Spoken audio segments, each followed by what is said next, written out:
And of course, we started like hurling carrots and mangoes, you name it, like fruit we've never seen before. And one of the lads picks up this fruit. I don't know I don't have a clue what it was to this day, but it like nails Dylan straight on his forehead, like square across 2 lanes of traffic, and he stormed like across like everything. We were in the academy at the time as well, so it felt like everything was in slow motion, like to a halt. So basically, come across, pin us all up against the coaches, lose his mind, and then straight away afterwards, he was just like, "Yeah, sorry lads," and gave us all £50 and spending the rest. Top man. Pay him off. Hello and Happy New Year. Welcome to our first episode of RugbyPass Offload in 2022. I'm Mark Edwards, joined as always by the dynamic duo of Glasgow Warriors captain Ryan Wilson and Bristol Bears prop Max Leif. And later on in the show, we'll have Northampton Saints captain, England back row, Lewis Ludlam. Ryan, last time we all chatted, you were in a bit of a verbal wrestling match with a prostitute hiring Glaswegian in a hotel, in isolation. Anything happened since then? Yeah. Prostitute hiring Glaswegian, not prostitute, because that could have got me in trouble. That, boys, it's been an absolute nightmare for me. I'll be honest. I can't believe that's how long ago we spoke. But yeah, since then, that was me ruled out for La Rochelle, not even having COVID. Right, then moved into a hotel, then got COVID before Exeter, then moved home, then did 10 days. Ruled out of the Edinburgh home game, flew back Boxing Day and got back, and then the game got cancelled against Edinburgh, the second game. So, boys, I feel like I haven't played rugby in about 8 weeks. October. plus, I've only played 60 minutes, and then the Autumn Nations was just before that. It was my first proper day back in training today, and I was blowing out my hoop. Absolutely blown, but I'm all good. I'm back. Maxie, what about you, mate? Oh, just the usual, pal. You know how it is around this time of year. You're right. So sad because we had Boxing Day game, so go down for Christmas, then drive up that evening back to Bristol, play Leicester the next day. Should have beaten them. They have the last gasp victory. Oh, it's just bar humbugs all around, mate. I'm just full Scrooge for this Christmas. How crap is rugby at Christmas for us? I detest. I was like, why don't they just put the buys around Christmas? But I could see why everyone like loves the Boxing Day game, you know, that kind of vibe. But yeah, for us, Christmas is a fleeting day. Yeah. What is your average Christmas? Hey? What's your average Christmas day as a rugby player? Well, Max played this year, so he can give you the version of someone that played, and I didn't. So, what day was it? It was a Friday, wasn't it, Christmas? Mate, when it gets around then, do you even keep track of days? You don't even know all the days just 25th, 26th, 27th. The drive up after training, get beasted, drive straight from Bristol to London, reunite with the fam, have a great time. Then on Christmas, so drive up late Christmas Eve, obviously, 2 hours 40 from Bristol to London, just because of everyone's commuting. There's a mad speed gate. It's a nightmare. Get home, do the kind of say hi to everyone, have a good time, brothers there, sisters there, enjoy Christmas Day, and then I have to drive up that evening back to Bristol. What, Christmas Eve? Yeah, no, after Christmas Day. Yeah. No, Christmas Eve I'm there, and then after Christmas Day. But that Christmas Day evening, I'm back up to Bristol, sadly, with the Blues, and then playing Leicester the next day. Yeah. Oh, so you actually played on Boxing Day? Yeah. Yeah, they're the worst, aren't they? That absolutely ruins Christmas. See, you want the Christmas Eve game, I reckon. That's what you want, ideally. Perfect. Absolutely perfect. That's fantastic. Our game would have been the day after Boxing Day, so the 27th, which isn't as bad. I'd, in advance, saw 27th, so I'd booked the red-eye flight, 5:30 in the morning, back up Boxing Day morning to do a team run on Boxing Day. But then, obviously, I knew I wouldn't be playing because I'd just come out of isolation. So people asked me what I got for Christmas. I got a really bad hangover and then got flogs for it on Boxing Day. Because I got back, flew in, hanging, like properly hanging, and it was the first day back in after the old 10-day 10-day COVID isolation stuff, and my God, I got flogged. Oh, brutal. I'm quite good at masking it though. I think I've got the knack of that. But you got to I had to enjoy myself. It's the first time in God knows how long I've been able to have a beer on Christmas Day with the family. So I didn't hold back. So when I was at Rebels, bro, you get 2 weeks off this period of the season, obviously, because it's now pre-season just started over in Super Rugby. So when I was there, I was like, this is amazing. After 4 seasons at Irish, just not getting Christmas properly. And then they give you 2 weeks off fully in the midst of the Aussie summer. You got Christmas, you got New Year's, you got all the good stuff of the tinsel and the madness, yeah. But then you get back into the Northern Hemisphere season calendar, and everyone wants to watch rugby around Christmas and New Year's, and you're just like, no, we are but slaves. But yeah, like a circus, aren't we? Act for them. Go on. Yeah, for the mob. But yeah. So Christmas, pretty rubbish. But then does it change up around New Year's? Do you get a chance to kind of celebrate? Such a depressing start to the show. Again, I don't remember a New Year's Eve I've ever enjoyed either. But I can't wait to retire. Well, I played extra New Year's Day, pal. Oh at Sandy Park. Wonderful times. Another defeat. Yeah, so you boys have had it tough. You've had it tough. Again, good games that I've got. Been on the second, but it got cancelled. It's been difficult. It's been a challenging period of the season. Yeah. New Year's resolution, Max. Come on, give it to me. I'm not really a big New Year's resolution guy. I just don't really. I would never stick to something like that. Have you got anything? Well, surely the boys at Rugby have said, right, when you get in, what's your New Year's resolution? You must come up with something. Oh, what, like a team thing? No, just, even if you don't stick to it, you say something, don't you?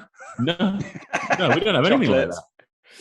What was yours, Ryan? Well, no, mine's more because obviously I've got a family, so I have to teach the kids good habits and tradition. But when the missus was like, right, everyone sat us around and we sort of said, right, what's your New Year's resolution? And mine was take more risks and invest more in crypto.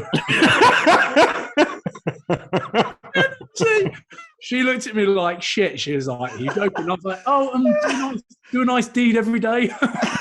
Yeah. What are they called? Genuine acts of kindness. Yeah.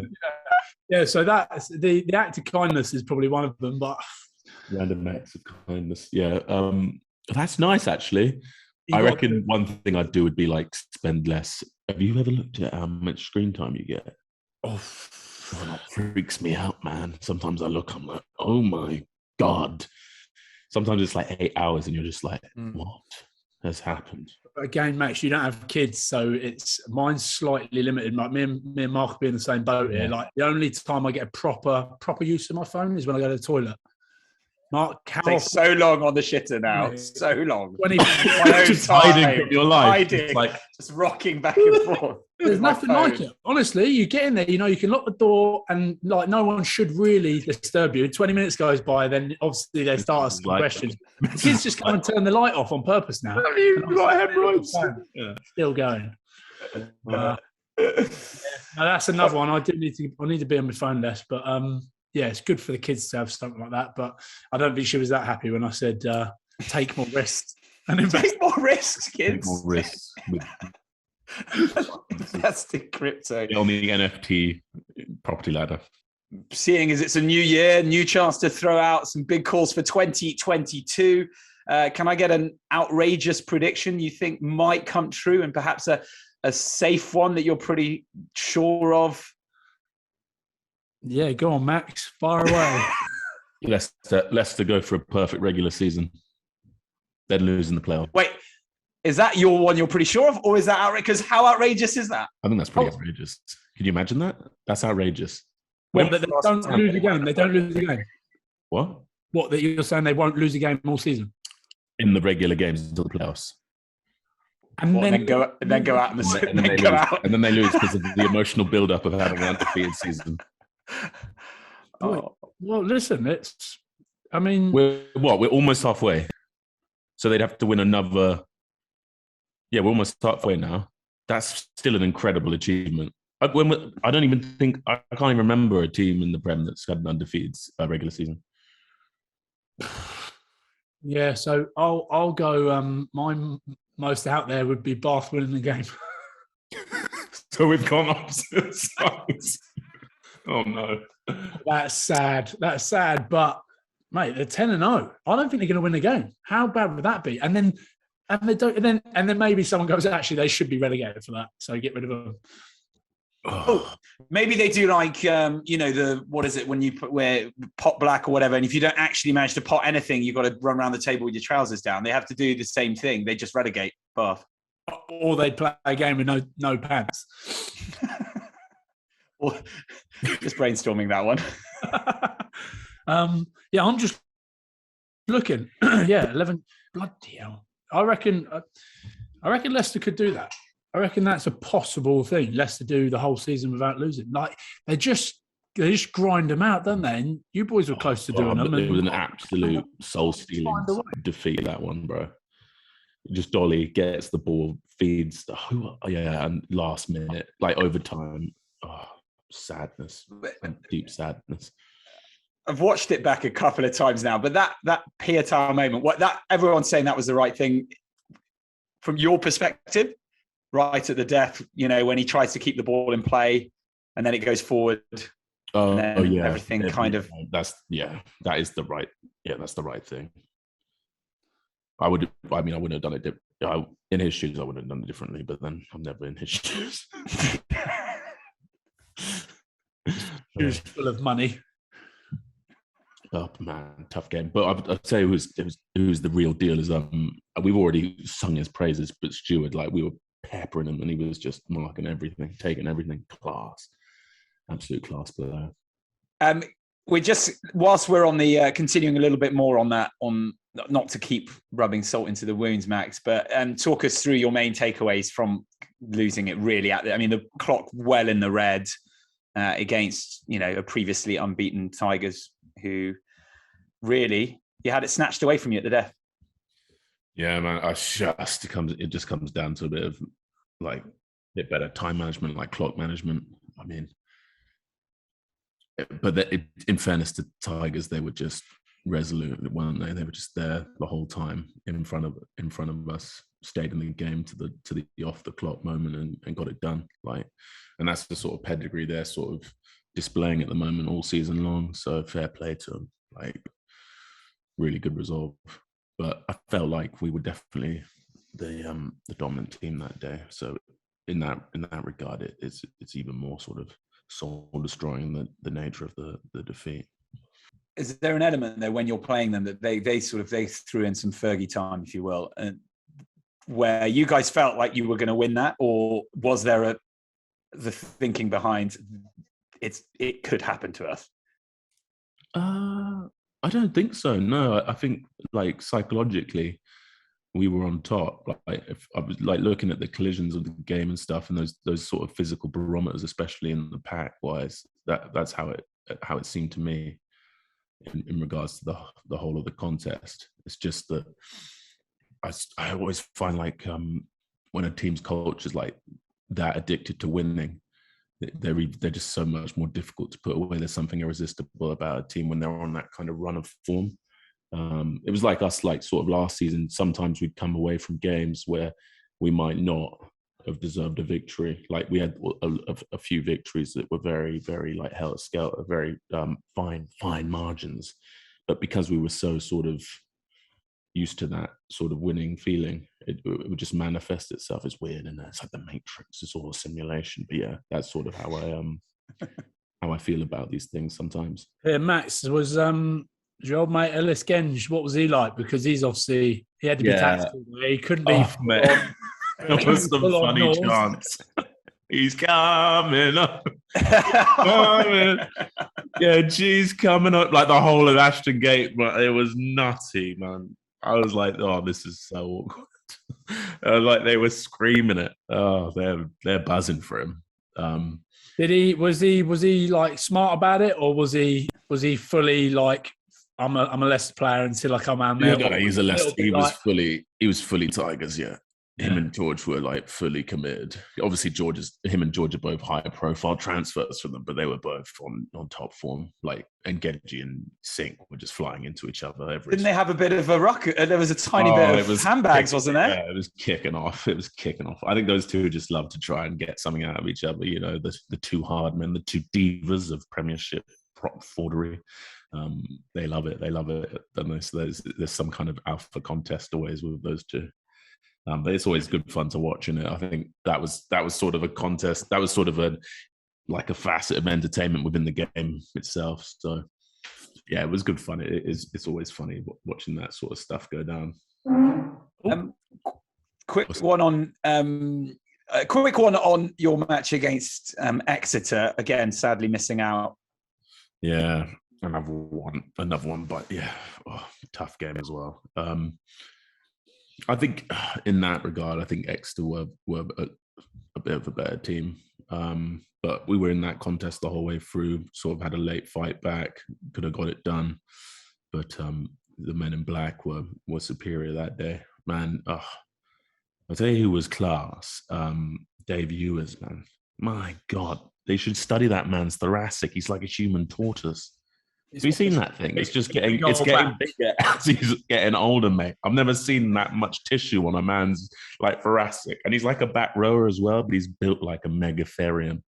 Just ridiculous. The only time that guy goes backwards is when he's backing out of his drive to the fucking game. I was like, this guy's outrageous. He's on some good form at the moment, to be fair to him, the big fella. But yeah, it was a good game. Very tense. Quick word on Jack Noel. He's just cut to saying that he's in the best form in years due to giving up boozing, which we sort of laughed a bit. Yeah, we laughed a bit about it when he was on the pod. But what do we think? He's of his sort of resurgence and his performance. No way. Oh, do you reckon? What, you don't think he's actually given up? No, I don't. Listen, I'm not saying he's not giving up, but But it's not all down to that. That's all in your. You're all in your head. Yeah, but remember he was talking also about not doing as much tin lifting. I mean, he was still looking pretty broad in charge, but could be that as well. But maybe he did. But I reckon he broke it that night. I'm pretty sure there was some extra Chiefs New Year's social. I'm going to put it up. Maybe he did something. Broke his what was that even about? Why did he state that? He's basically he was getting injured all the time, wasn't he? It was because he was getting injured all the time, and he was like, I'm gonna go no alcohol. But then dry January's coming up. Everyone loves that, don't they? Do they? Well, not you, Rye, or myself. No, I just think I think once you do something like that, it's then in your head, and then you think it's that. Yeah. And then you think it, and then it becomes it, and then you just live it, and then it's like, yeah, that's why. Yeah, and then you become half human because you don't have a beer. But couldn't you flip that around and be like, I think I'll only become better if I have like a massive Tuesday night every Tuesday night, and then you play well, then you're like, just because I got smashed. I agree. And we shouldn't shame people for not drinking as well.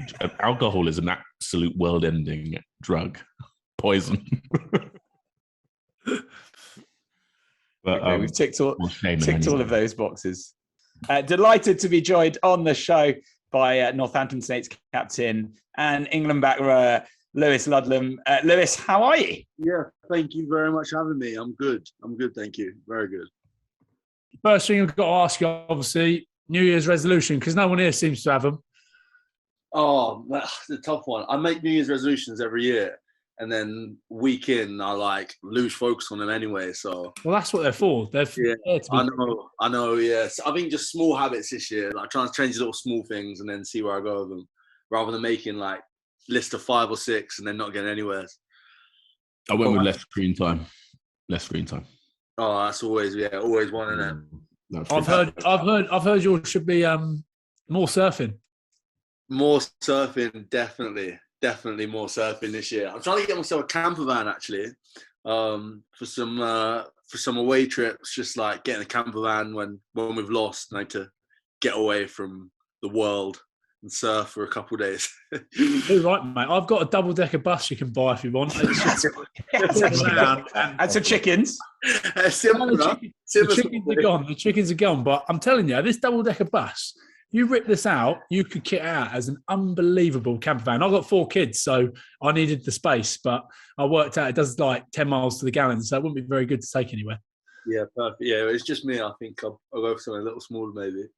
Will you get something that you do up yourself, or you just get a done? I think that's a plan. Yeah, bearing in mind my DIY experience is very, very limited, so I could buy a van and completely mess it up. But it's the experience, isn't it? Exactly. At the end of the day, all you need is a mattress in the back.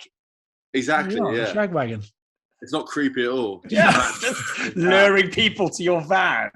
A couple like peace signs on the side. You can paint the outside yourself. Traveling the country with a mattress in the back of my van. Black out the windows with a bit of paint. Perfect. That sounds like my camper van.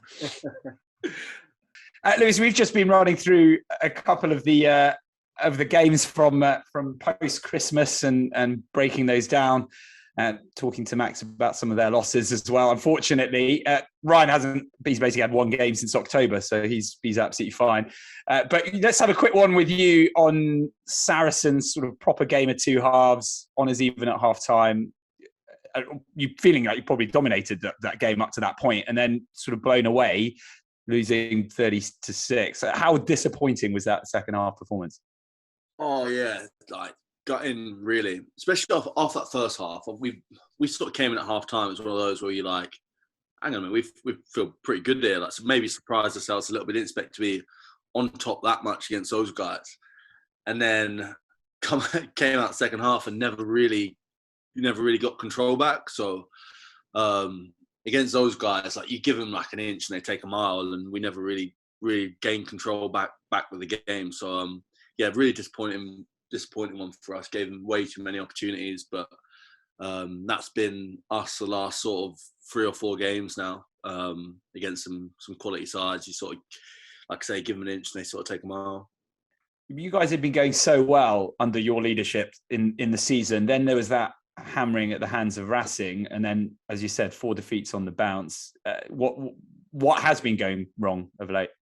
I think, like I say, it's okay to switch off sometimes against some teams, but when you play the likes of Racing and Sarries and Quins, they're all teams that they really punish you for your mistakes. So we've probably been exposed in that regard. There were times, I think, start of the season where we switched off for periods of the game, but we just managed to claw away back against probably lesser opposition. But against those guys, you, like I say, you give him something, and it's very hard to gain back control in the game. So I think the thing we've spoke about and we're really trying to work on is trying to stay in the moment, stay in the game for 80 minutes and long periods of time. And when things do go wrong, trying to get excited when things go against you again.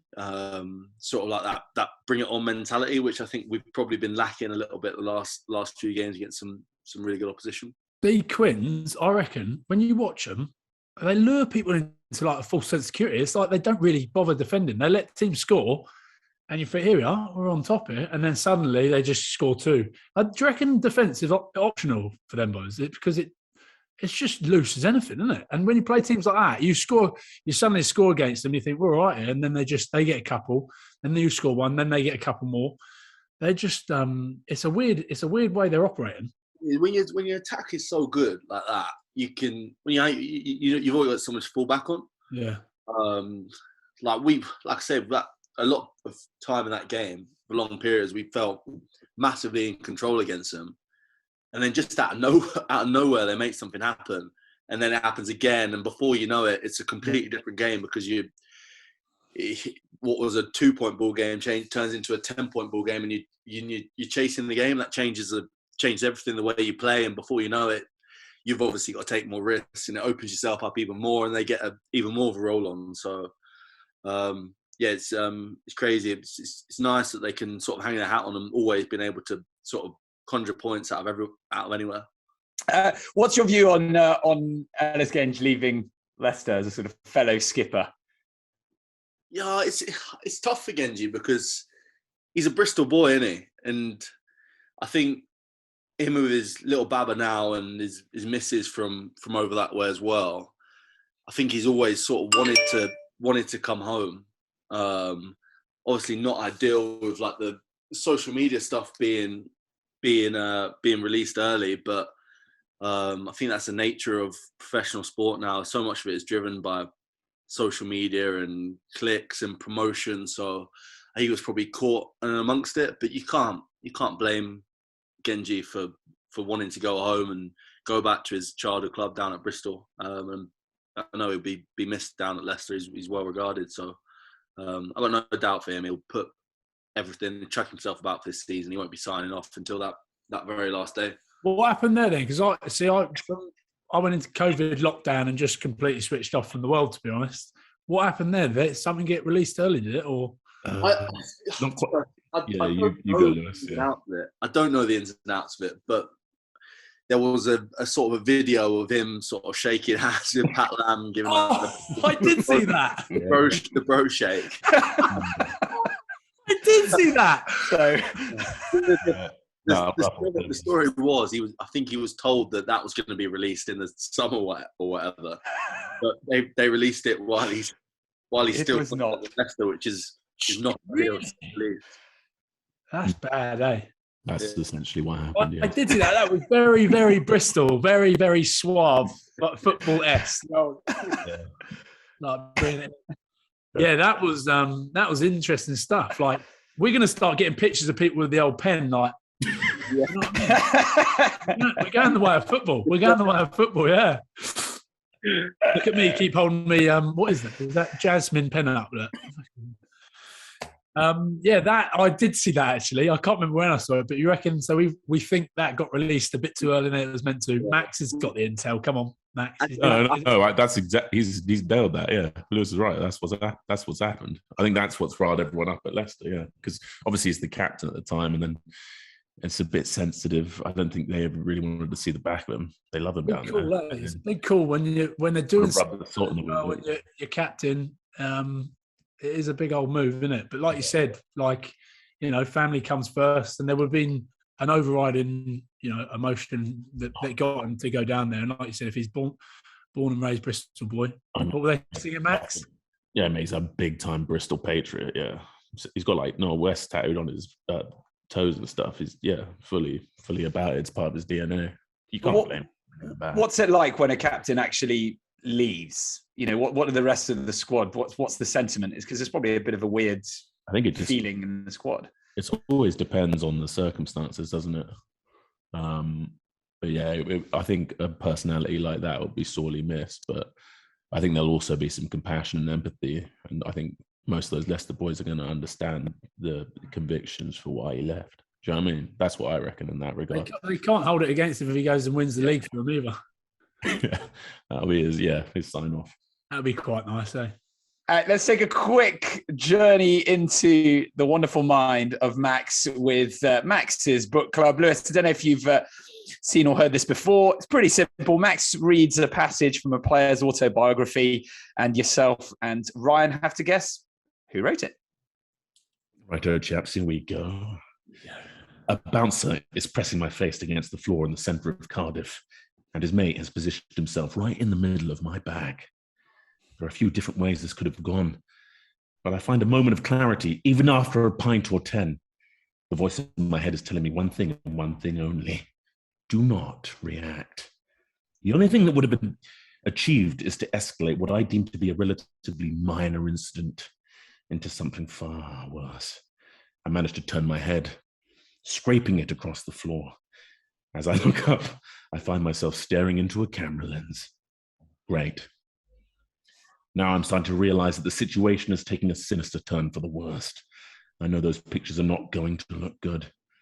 I knew where this was heading. I don't think I've hit rock bottom, but I'm not far off. During the latter stages of my relationship, I'd stopped going out entirely to spend more time with her.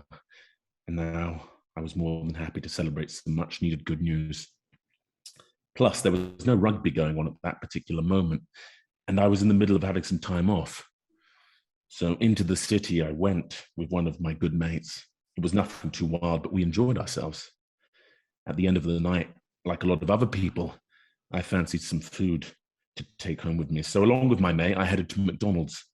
The incident that followed was a storm in a teacup. I was looking forward to a nice McChicken sandwich. I had two like a McChicken sandwich, by the way. A cheeseburger and a Coke to wash it down. But the bouncer wouldn't let me in, and a few words were exchanged as a result. He gave me a bit of stick and started having a bit of a go at the team in general, saying that, "No wonder you boys are garbage." It was quite cheeky, and an argument followed, but I was ready to leave it and actually started walking away. But before I realized it, that the situation was about to spiral well out of control. One bouncer jumped on my back and wrestled me to the floor before two of them pinned me. It caused a bit of a scene, and somebody was snapping pictures on their phone as events unfolded. A number of people had gathered around, but nobody was interested in helping me out or backing me up. They just whipped their phones out and started snapping pictures. I was more relieved than you might think to see the police arrive, because I knew that it would de-escalate the situation. They took me away, put me in the back of a van, and I just said to them, "Boys, check the CCTV. I've done nothing." At that point, they just took me home, which was obviously for the best. When you're in that position, face of the floor, people all around you are taking pictures, knowing the damage it could do to your reputation, the impact it will have to your loved ones, and how it all looks. You feel rather helpless. But I don't blame anyone, apart from myself. I put myself in that situation. I should have been smarter and more aware. I don't blame the bouncers or anything like that. Then Wales got in touch, which I guess was inevitable, really. Our training camp was due to start the following week. However, I would not be there.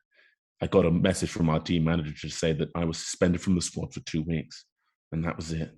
We didn't speak on the phone, and I didn't really have any more detail than that, although I figured they'd be looking into the matter to establish exactly what had happened. Did I think I'd blow my chances of a World Cup? To be truthful, I didn't care. At that point in time, the last place I wanted to be was in the Wales squad going to a World Cup, and I was ready to tell the management just that. Signing off. Again, bloody impossible. Lucky I know I've heard the story before. Was the bouncer Welsh as well? Because I saw there was 2 Welsh accents in there. Yeah. The bouncer was Welsh. Bouncer's Welsh. Oh, all right, okay. So it was an Eastern European bouncer. Huh? No, this is Eastern European. No, he's not the Eastern European bouncer. No. Right, Lewis. Do you know who it is? I can picture his face. I can't remember what his name is. My rugby knowledge is terrible, by the way. Yeah, I was too, mate. I was too. We're crap. Listen, so I've written some clues down here. We're in Cardiff, easy. He lives there. Wales. Yes. He did live there. Welsh accent. And he played for Wales. And I do remember this story. There was someone else who got in a fight outside McDonald's. It must be a good place to go and have a scrap, but he's a 9. Am I right in saying that? Correct. Okay. You know it. No, I know it then. Yeah. I can't think why I know this, because I've never read the book. I've never read a book. But I imagine his book would be full of some mad stuff. Like, he's always had lots of opinions and been a wild man, hasn't he? It'll be quite crack. He loves himself. Yeah, loves himself, but in quite a funny way. Bloody good bloke. Like, absolutely loves himself. Yeah. Lewis, who is it? Lewis is He's a 9, and he's British and Irish line, and his name begins with M. He's tall. He's tall. Very tall 9. He's a tall 9. Like to bump other 9s. He's a strong boy. Who is it, Lewis? Is it Mike Phillips? Yeah!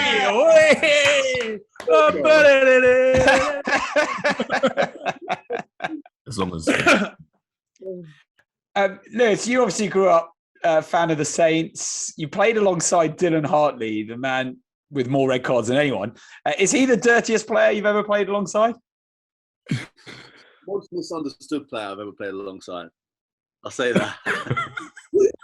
I can't say a bad word about Dills, really. Like, I think the thing with Dills was, as a captain, he was very much like, I'll do it all. I'll do everything. So he was running socials. He was policing lads off the pitch. He was running line out defence, like talking about attack, motivation. And then, like, that's a lot of things to think about as a captain. And probably at times that showed.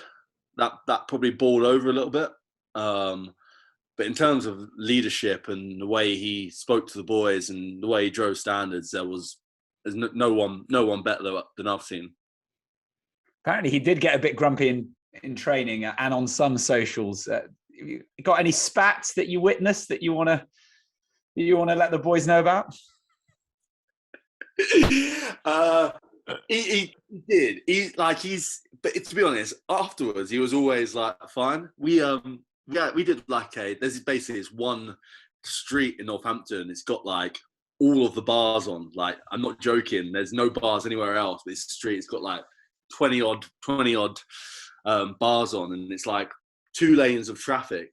And obviously you split up into teams and you do the pub crawl down the road.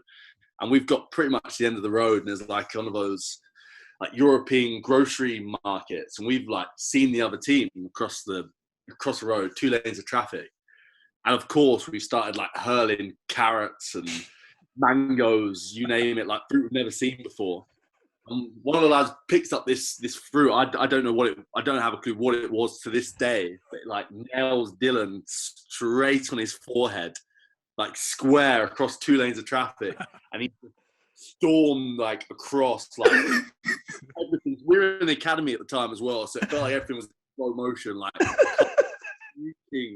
to a halt. So basically, come across, pin us all up against the coaches, lose his mind, and then straight away afterwards, he was just like, "Yeah, sorry lads," and gave us all £50 and suspended the rest. Top man. Pay him off. Yeah, that was him. Like he'd lose it, but straight afterwards he's like, "Yeah, fair play. That's probably on me." And but like in terms of leadership, Dill's like his class, man. Like there's no one quite like him, and we probably missed a little bit of that when he was gone. But yeah, he's well into his stuff now. I think he's getting on all right, probably. That's why on the rugby pitch, you got so many red cards. They'd lose it and then realise, oh shit, but then too late. It's all on camera. It's too late. Yeah.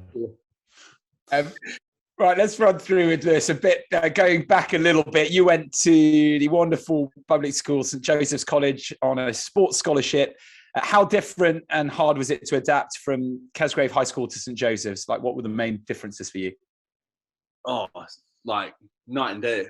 Like, it wasn't massively hard to adapt. Like when I went there, everyone like brought me in real quick. You fit in straight away, quicker than I imagined. But my school before and St Joseph's were very, very different places. I went from, I think we had 300 in my year at school to having literally 30 people in my whole year at St Joseph's College. I had to go to chapel every morning, and the teachers still using like chalkboards and dressing in gowns. Like, was it like 30 points for Gryffindor and stuff like that? And our houses as well. So yeah. I felt like I was like Fresh Prince of Bel-Air going to like a new, but I loved it. I loved it there. I wouldn't take that experience back at all. It was just very different from Kesgrave High School where I went before. I've obviously played rugby a bit and went to high school thinking, oh, I'll play a bit of rugby there and football. Turned up to the rugby trial session. There were like 6 people over 3 or 4 year groups that turned up for the whole rugby trial to go into a school where you literally play rugby every day. It's a very different situation. While you were there, you played in the Joseph's Rugby Festival under-18s when you were just 15, is that right? And Marcus Smith won player of the tournament that year. What were your memories of him sort of back then? He won it a few years later. So I never played against Marcus. I actually went back. My school sort of asked me to present the trophy, and I think I presented it to Marcus in the end. But like seeing him that weekend, that tournament, he was just like miles above the rest.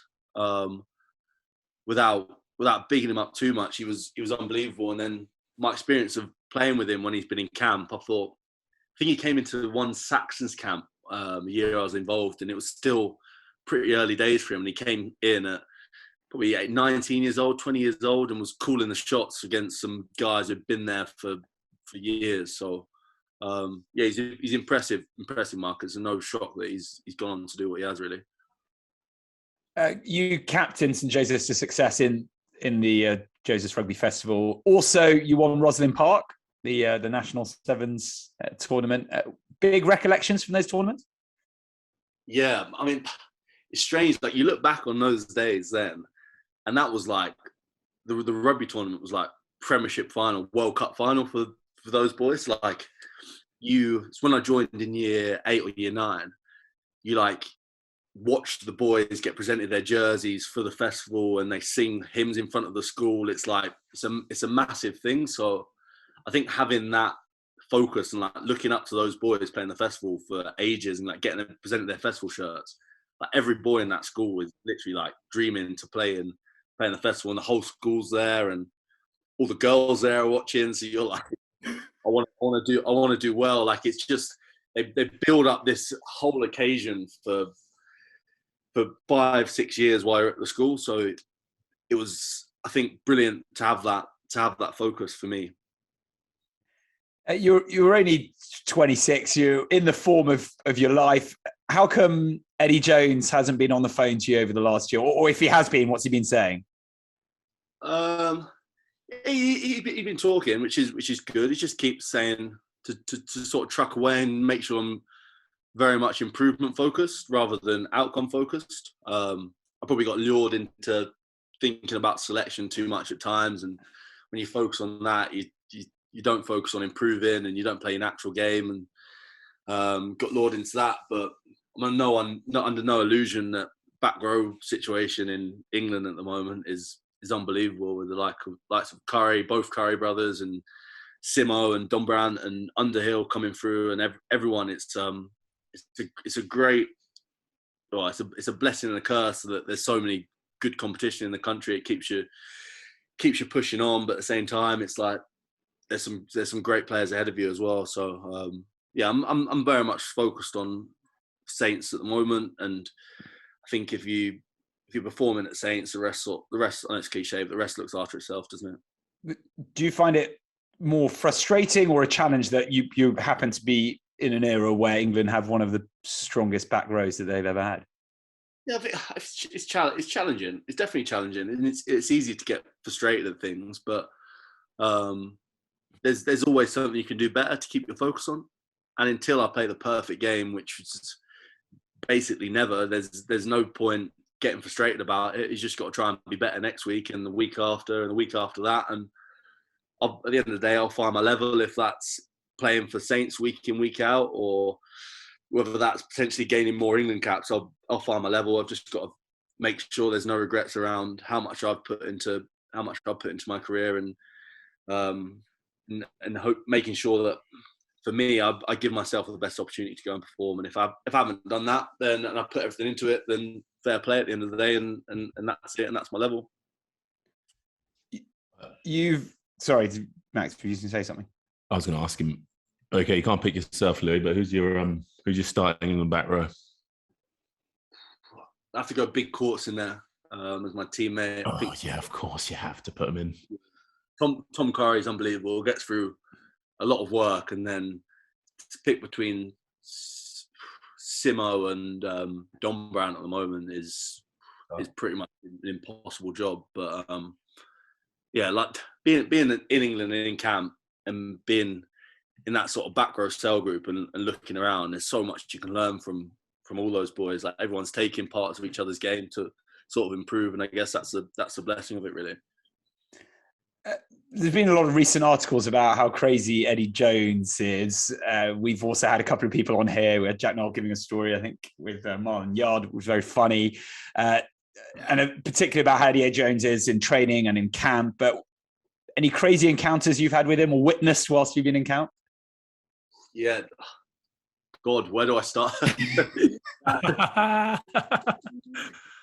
Eddie's class. Like, I think he knows how to get the best out of the individual.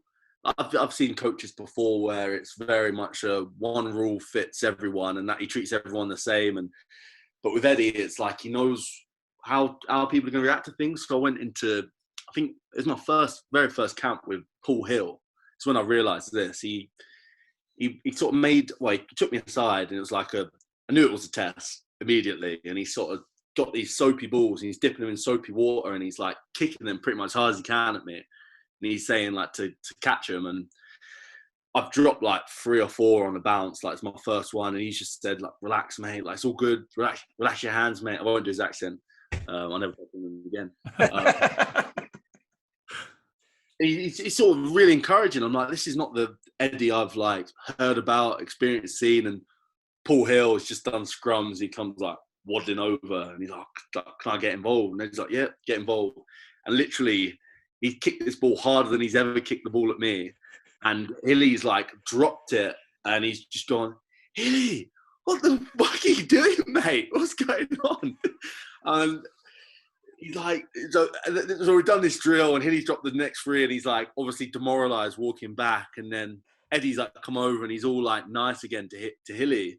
He's like, Hilly, you like scrumming, mate? And Hilly's like, oh yeah, I love scrumming, boss. I love scrumming. And Eddie's gone, you better fucking like scrumming if you're going to catch like that, mate. Just like see how he was like with me straight away to him and how you get the best out of different people is like, is how he operates. And definitely got the best out of me. Hasn't always been comfortable, but he definitely got the best. You don't think he never gets that wrong with individuals? I can only speak in my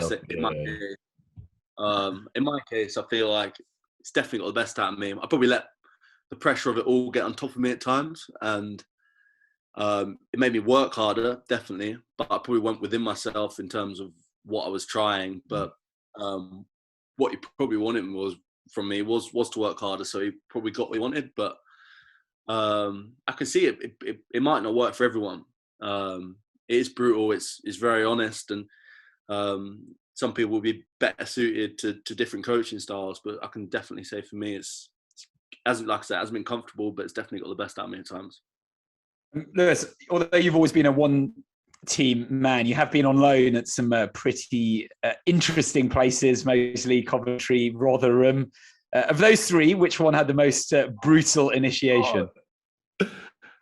I think I missed initiation at Rotherham, but Coventry, it was like a hidden test again. I couldn't, we basically went on a away trip. I think it was like to Cinderford maybe, which was like a 3 or 4 hour bus trip. And lads just kept feeding me like port and cheese and like, to the point where I was like, no, I'm literally fine. And it just kept coming. So that was a very uncomfortable for me. Was this on the way to the game? No, on the way back. I was going to say, if it's on the way there, it's definitely a test. Yeah. I don't even like pork really, or cheese for that matter. But they were literally making me eat and drink it. I also found out you went to a posh school, mate, and thought, he obviously wants sport and cheese on the way back. So like them I think hounding me with port and cheese was their sort of initiation. But I think like those definitely Coventry and Rotherham was where I did like a lot of my learning, and wouldn't take those experiences back for anything, even though at the time it was pretty dark. Was that championship? Yeah, so Rotherham were championship. Coventry when we were in that one, but we're battling out at the bottom of the championship down at Rotherham every week was an experience. How long ago was that then? That was at Rotherham about 4 years ago now. Lewis, you got involved in international rugby very quickly. Correct me if I'm wrong, but I think just 12 months or so before your international rugby starts, you were thinking about quitting rugby altogether to go work in finance. Is that right? Yeah. How exciting! I think that was pretty much the only option I had. Well, one of the option in my mind I had. I was just, I think I was at a point where I'd literally played about 6 games in 4 or 5 years at the club. And didn't look like it was going to change really. And I think I said to my mum at the time, like, just thinking about just calling it quits, like not like sort of giving up on the dream and going into finance, which was sponsoring me at the time. And she told me I'd never last in an office. and told me to give it one more year. And around the same time, it was Jim Mallender left and Dorian West as well. So I thought maybe with a new coach coming in, I give it one more year, which I did, and luckily sort of things worked out when Boydie came in and sort of gave me the opportunity. I'm in finance, heavily crypto. Crypto king. Yeah, I work in those circles. Man, that was my New Year's resolution, Lou. Fucking was taking more risks and investing more in crypto. My missus went mad. It's short. You can't fail with crypto though, can you? Exactly, well, mate. I'm not where the world's going, but Hodl, mate, hodl. You, Lewis, having made your debut against Wales in 2019, you then went to Japan, played in the World Cup, 4 matches. Forgetting what actually happened on the field, who was the best value off it on that tour or on the tournament? Oh, that's tough. That's really tough. Based on the last 2 nights out, Luke and Dicky was unbelievable. He loves a drink, so yeah, he was class all the way through the trip. But like the Genge as well. To be honest, it was a close group, and during like the whole World Cup time, we didn't like it was very much like it was very, very professional, like focused on winning the World Cup, and that was the drive. So there was not like a massive amount of opportunity to go out and enjoy Japan and see yourself and do stuff. But yeah, it was a good group of like, especially those young lads like Jack Singleton as well. There's some good fun on that trip. Was there a night out that springs to mind? Yeah, no comment. I thought I'd lured Lewis in with just an easy opening, and then like tell us about the lash. He knows. What did Eddie Jones say to you though after the World Cup final?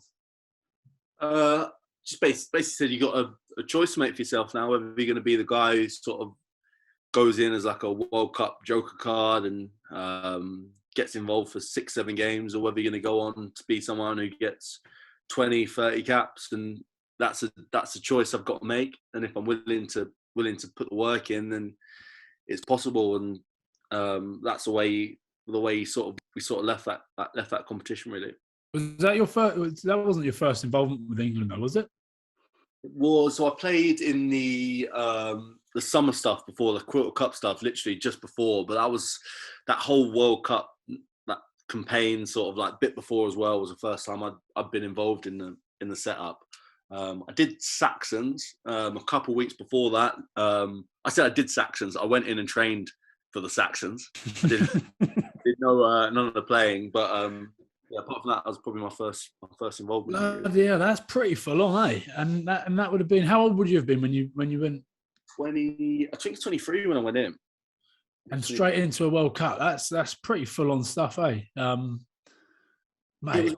It was strange because I was like, the whole time when I first got invited in, I was like, oh, Eddie's seen me on this Saxons camp. He's just sort of getting me in to sort of experience what it's like preparing for a World Cup maybe, and just to see if I'm cut out for it for the future.